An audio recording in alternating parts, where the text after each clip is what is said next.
And when you move, can you move intentionally? So that when you land, you can make your point. Or you step in to feel a bit more, or can you feel where you're here, or to feel what it feels like to be back here. To just feel. So what we're gonna do today is we're just gonna kind of feel the stage. So today we're gonna talk about the top 7 tips with stage presence, okay? So this is key. Embrace your uniqueness. Embrace your uniqueness. It's great to model people, and that helps. Using different people's styles, working on different people, seeing, oh, I like that, I like how they do that. But what's really important is that you have your own unique style. So embrace that. So if you're a bit quirky, use that to your advantage. If you're a bit shy and a bit reserved, use that to your advantage. Don't come out of yourself. You know, sometimes we think stage presence, we have to be so big and everything, but that's not you. If it's not you. Or if that's you and you have a lot of charisma and you feel excited and you want to share from that place. But what can happen is the audience can feel an incongruency. And you may feel different each night, right? Each night you may feel different, and play to that. Play to that feeling. Because what the audience loves the most is your authentic feeling, and they want to authentically feel you. So, number 1, embrace your uniqueness. Number 2, if you can, try to use the whole stage. Especially in, for example, we had an event on Thursday, I think it was. The audience was circled around, right? So if we're just staying in this one spot and the certain audiences are over there and we're forgetting about them as well, they feel neglected.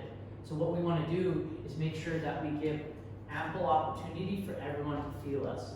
So we want to try to do our best to use the entire stage. And what you can do is when you finish a point, then you can come back to center. Sometimes for myself, earlier on, I was like, okay, I want to use the stage. So then I would just walk back and forth because I knew I needed to use the stage, but it's like, okay, slow down there a sec, right? But this would help me make a point, but like I was working on trying to just use the entire stage. So that's great. If you want to use that tonight, we're actually going to encourage that. So for those that feel a little bit more nervous, and generally speaking, when you feel a little bit more nervous, you'll be more grounded in one spot. We're actually going to invite you to use a bit more of the stage tonight. Number 3. This is important for stage presence or presence with the audience. Involve your audience. This is really important. For their attention, so that you're with them, gazing, sharing eye contact with everyone, you know, and engaging your audience. So often we go to a public speaking thing or someone's speaking and they just leave the audience. It's like they kind of make it a me show, right? But what do the audience come to you? What do they come with in their mind? What's the one question every audience member always comes in their mind? What's the question? Anyone know it? Yeah. What's in it for me? Yes, what's in it for me? Can we all say that on the count of 3? What's in it for me? 1, 2, 3. What's in it for me? You see, you're engaging with me. But you're all coming tonight with that question, whether you're aware of it or not. What am I going to get out tonight? So it's really important is involve your audience. Depending on the show and depending on the thing, if it is like, for example, not to engage the audience, that's okay too. But generally speaking, workshops and talks and that type of thing, it's really good to engage your audience and involve them. Number 4.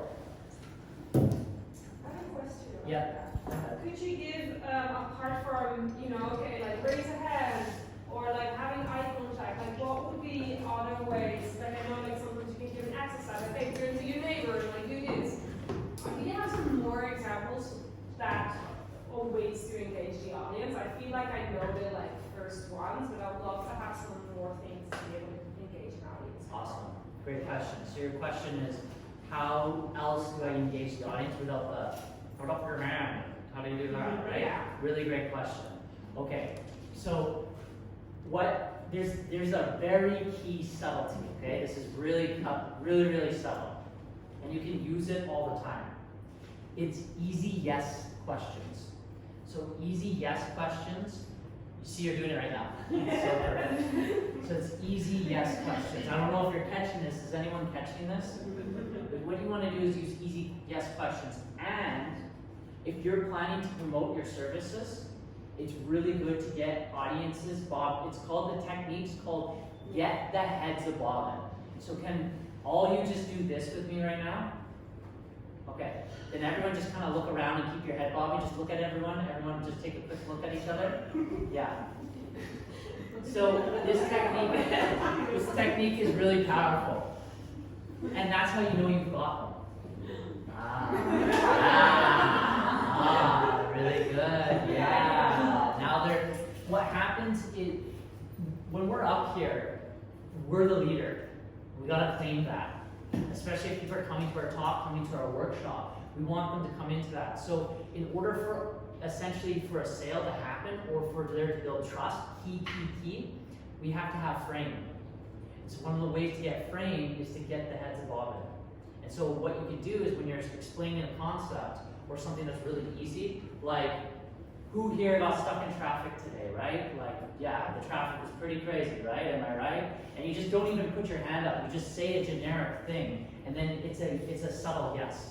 It's the same thing on sales, right? You want a subtle yes. So then this is what you can also do to get the group engaged, which you don't actually have to do the generics. And I would encourage you to do that periodically throughout your speech, several times. And I can give you a list of all the easy questions that you can ask. That'd be great. Yeah. Russell Brunson, does anyone know who Russell Brunson is? Wrote .com Secrets, ClickFunnels guy. He does this, I think, about 60 times in a 90-minute presentation. All these mini yeses. Because what it does is then when it comes to the pitch, you've already said yes 60 times. So then you're already engaged. Yeah, I know, right? Ninja, right? You're already engaged, so you've already said yes many times, about 60 times. Micro commitments. Now when I go to the big commitment, you're more engaged and you followed me along. Yeah. So great question. Okay, so what we were getting to is number 4 is what you want to do to gain presence. Embrace the pauses. What that can do is create attention, create presence within the audience. So embrace your pauses throughout your talk. This is a really interesting one. You can be the judge of this tonight, but dress to impress and feel comfortable. That's key too, right? You want to feel comfortable, but if you're promoting your services, say for example, tonight you were in a room and I was going to promote my product, I kind of want to be the dream board. Like, if I'll just use an example.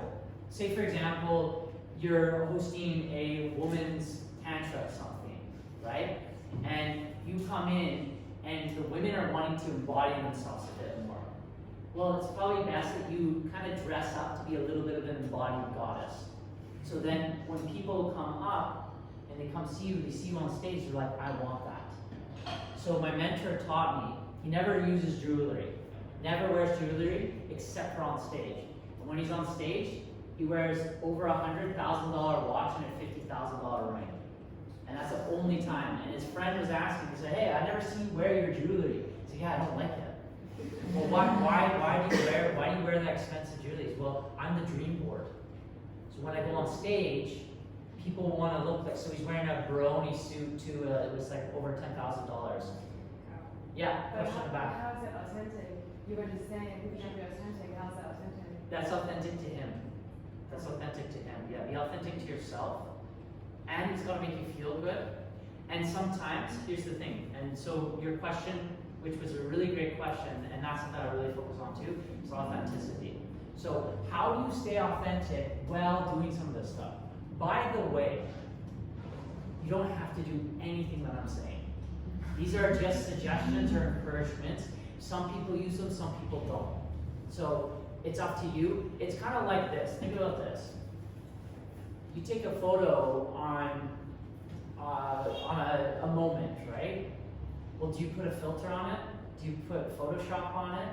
Do you make it look better? Do you stand in a certain way? It's like, well, it's not really the authentic moment, right? It's kind of like a staged moment. But kind of we use it because it works, right? So I don't know.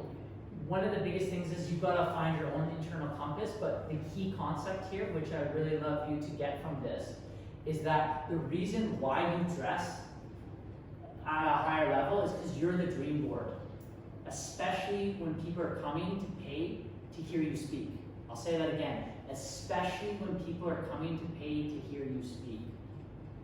So just an example, you're on Mindvalley, you're on stage at Mindvalley, you're a dream board.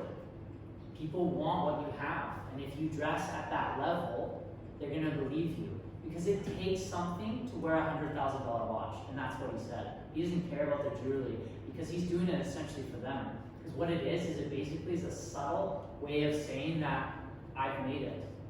He doesn't care about the watch, he doesn't care about the jewelry, but what it does, it allows the mind to resist less. So that's why if you dress nice, it helps. Number 6, this is big. Respect the audience's time. Respect the audience's time. So key. We really want to make sure that we're taking care of the audience and not dragging it out. So this is really important. And finally, what we want to do is personally my most important one that I think, bring good energy. Yeah, bring the vibes. If you can, right? Like sometimes you're going to be a little bit lower energy, you're not going to be feeling it, but bring the vibes. Right now there's a transmission happening, whether you're aware of it or not, but I'm transmitting my vibe to you. And my vibe tonight is calm and relaxed. That's my vibe. I sat in here, and it's something that we'll go into in other trainings. I have a little pre-ritual routine, and that's the feeling I wanted to feel tonight. And so tonight I'm going to transmute that on all of you, if you're okay with that. It's going to happen naturally. So just to recap, embrace your uniqueness. Use the whole stage. Involve the audience. Embrace the power of pauses. Dress to impress or feel comfortable, whichever that is. Respect your audience's time. Huge. And if you can, bring your awesome vibe. Any questions on anything there? Any questions? Really great questions. Okay, everyone, so now what we're going to do is we're going to get into partner work.